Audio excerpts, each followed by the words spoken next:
Donald Trump, over the past few days, multiple times now, has mentioned how, among other states that are threatened by Hurricane Dorian, Alabama potentially could get some hurt, in his words. That's a literal quote.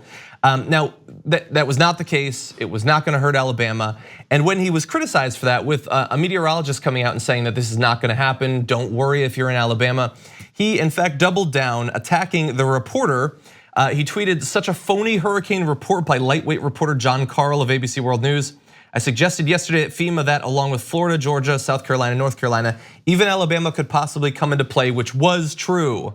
They made a big deal about this, when in fact, under certain original scenarios, it was in fact correct that Alabama could have received some hurt. Always good to be prepared, but the fake news is only interested in demeaning and belittling. Didn't play my whole sentence or statement. Bad people." So the thing is, that theoretically scared the hell out of people in Alabama, might have led them to do certain things to be prepared for a hurricane that wasn't going to hurt them. And so is this just one of his weird quirks? Is it harmless? What do you think?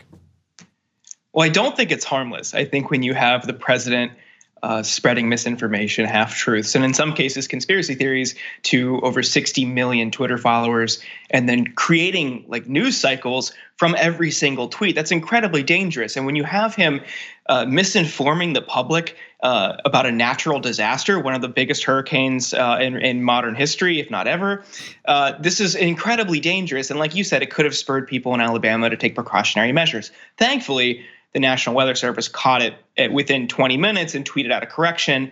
But I think one thing we need to talk about here is this just shows that Trump's like attentiveness and mental clarity is diminishing. Mm-hmm. He gloms on to these like tidbits of information, and he just latches onto them and just runs with it. And whether or not it is entirely true or entirely accurate is immaterial to whether or not he decides to do it. He just goes with it. And then when he sees someone on TV correcting him and countering him, he automatically takes this as an attack. He has not acknowledged that this was completely bogus.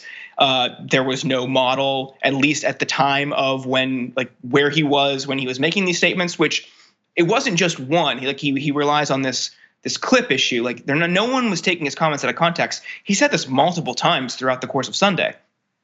So like no one is out to get him, but he seems to be paranoid by even the slightest pushback from anyone outside of Fox News. Yeah, and let's point out the last time that he said it, and in the most official context, at that FEMA press briefing, he specifically said, and Alabama might be hurt, this has just come up unfortunately. So in his tweet, he's like, oh, it was original scenarios. But when he was saying it, he was saying, this is breaking news right now. And so even more irresponsible. By the way, in terms of his mental decline, we were talking about his Category 5 thing earlier in the show, but I was also reminded of the speech where he said that the Continental Army was capturing all the airports. Back, like it's just these weird things that like you forget about, but that they are really serious.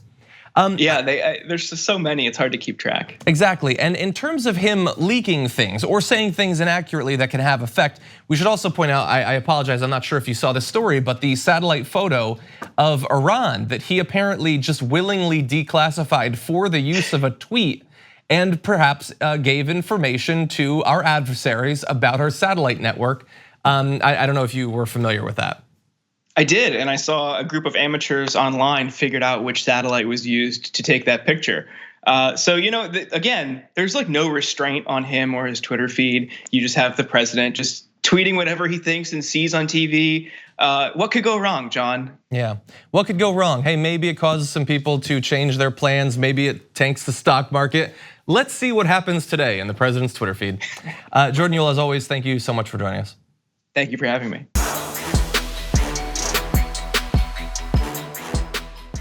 Check out the Damage Report podcast each day, wherever you get your podcasts, whether Pocket Casts or Stitcher or iTunes.